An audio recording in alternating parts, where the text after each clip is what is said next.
What you are about to see may be extremely cringy. It may or may not be suitable for people who have a tendency to cringe. Viewer discretion is advised. Enjoy!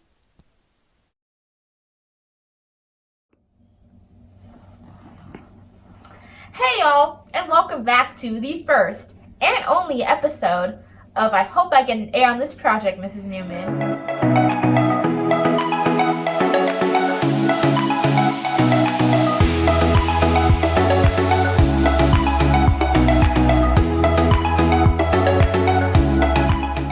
I am your host, Oprah Winfrey. JK, I wish. I am actually your host, Daviana White. And today's topic is concussions. Woo!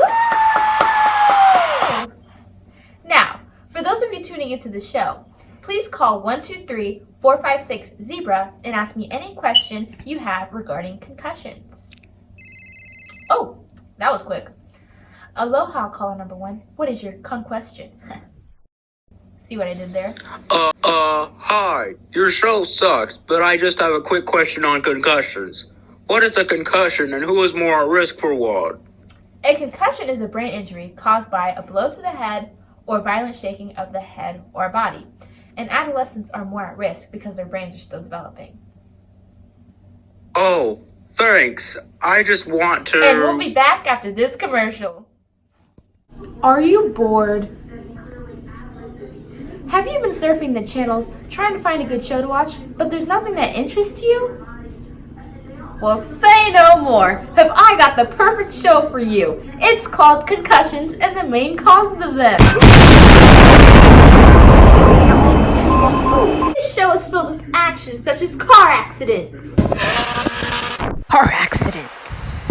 It has sports injuries. Sports injuries. And contact sports. Contact sports. This show even has falls. Home? Help! I've fallen and I can't Falls. get up! And bike riding. Bike riding. Don't forget to tune into the show on Friday the 13th at 3 a.m. Welcome back. Today we have a special guest, and that special guest is Dr. Weiger Toods. Why, hello there, Dr. Weiger Toods. Thank you so much for agreeing to be on the show. Thanks for having me. It's definitely not a pleasure to be here. Well, you seem to be an expert on everything dealing with the brain since you're a neurologist and all. So what are some symptoms one suffering from a concussion may experience? Well, a headache is a common symptom of having a concussion. One may also experience nausea, dizziness, and blurry vision. There may be sensitivity to light and noise or problems with comprehension and concentration. And in more serious cases, seizures may even occur. Yikes. So what do you do if you suspect that you have a concussion? Good question. Well, first things first, if you're experiencing any of the symptoms mentioned earlier, after hitting your head or after any kind of accident, immediately stop the activity and go to your doctor or hospital. Then when you get back to your house after the visit from a doctor or hospital, you want to get plenty of rest and avoid or limit time on computers and other electronics. Don't drive. Stay off the road. And also, if your doctors say it's okay, take some Tylenol or Advil for any headaches you're experiencing. Okay, well, thank you. Great information. Are there any more tips that you'd like to add? Well, And we're done with this actually- interview.